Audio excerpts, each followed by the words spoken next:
inflation is back to Reagan era period of time, and the policies therefore are being revisited. Where were we back then? Who was in charge? Who was running the central bank? Why is it happening again? And have we learned anything?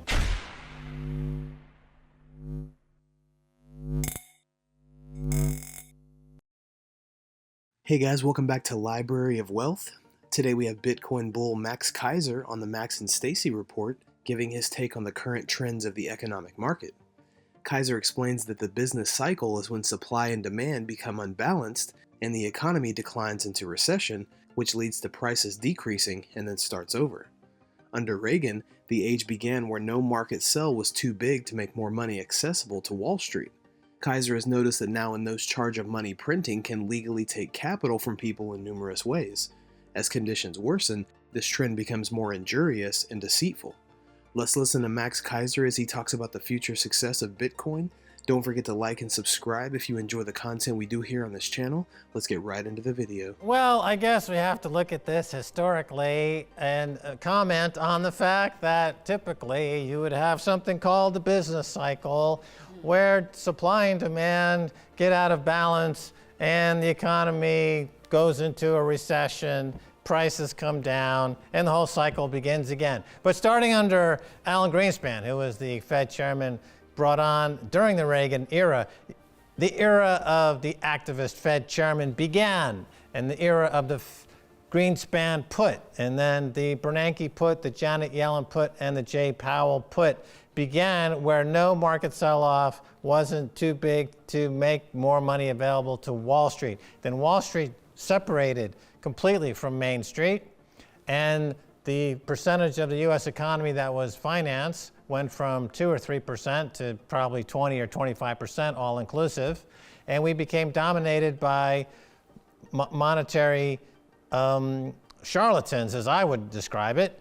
But every once in a while, like we're having right now, reality reasserts itself. The prices of stuff cannot be manipulated through monkeying about with the money supply, and that's where we're at now. The trend is toward those in charge of the money printing have the legal ability to go into people's lives and confiscate their wealth in a number of different ways, and that trend just gets more pernicious and underhanded as the situation gets worse. So the problem is, of course, when you have no accounting that is transparent and hews to a model that everyone agrees is in everyone's best interest. We have different forms of accounting in the United States and around the world, and depending on who you talk to, they account for things differently. Somehow those who are printing all the money see prices completely differently than those who are experiencing price gouging and price inflation. So these two never come together, and it causes social unrest. And so, but one thing that's different than the early 1980s is that there was less awareness during the early 1980s that inflation is directly the result of money printing. There was still a debate about inflation being caused by demand on the demand side of the equation and et cetera. But I think that the millennials and the Gen Z understand that this is a direct result of just rampant money printing that's completely unaccounted for, done for in the service of a few at the top. Keiser notes that for the first time in forever, global central banks are increasing their rates. This causes the dollar to climb, market pandemonium, and hardship to countries around the globe. The reason for this is that the banks are trying to get interest rate neutrality while trying to avoid absolutely demolishing the global economy. Keiser advises holding on to all Bitcoin because it has future merit and cannot be destroyed by money printers. Let's put this into context. We've been talking about this. You cannot taper a Ponzi scheme. We've been saying that for a long time. And so now they are raising rates. Jay Powell and the rest of the global central banks are raising rates for the first time in a long, long time. And the results are market chaos and soaring dollar, causing hardship in other countries and around the world. So they are trying to get to a place called interest rate neutrality.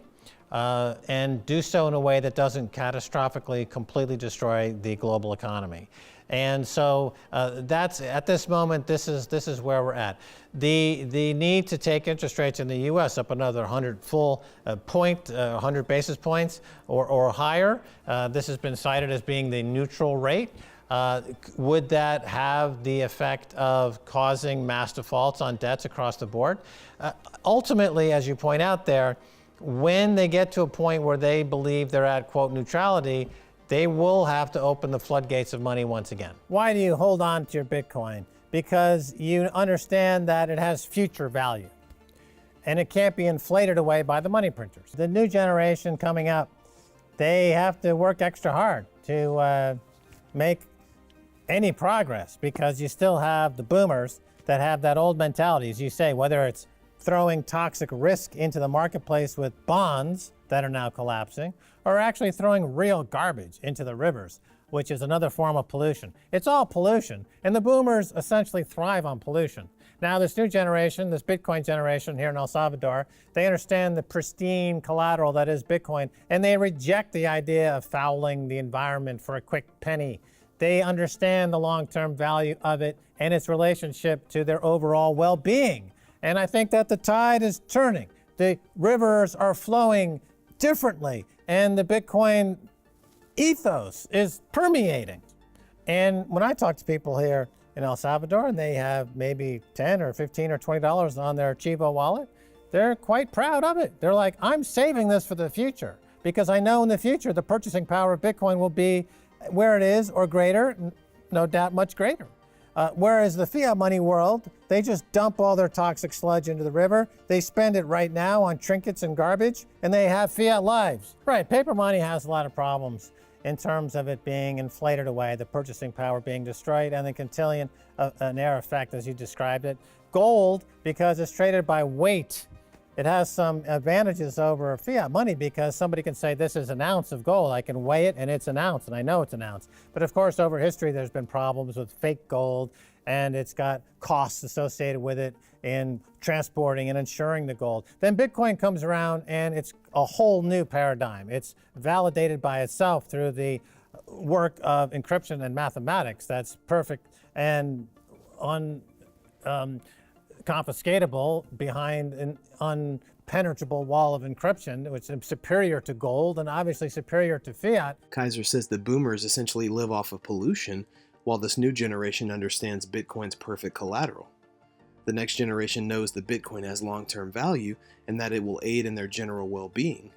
He has seen that the people of El Salvador save their Bitcoin because they understand that it has a future, and there will come a time when its purchasing power will dramatically increase. Paper has, in essence, been destroyed by rampant money printing. Gold offers a few advantages over fiat, as it's mainly measured in weight, though there is a risk of fraud. Bitcoin is superior to both, as it's authenticated by itself through mathematics and encryption. What do you guys think of Max Keiser's opinion on the future purchasing power of Bitcoin? Let us know in the comments below. Thank you so much for watching. Don't forget to like and subscribe. This is Library of Wealth. We'll see you in the next video.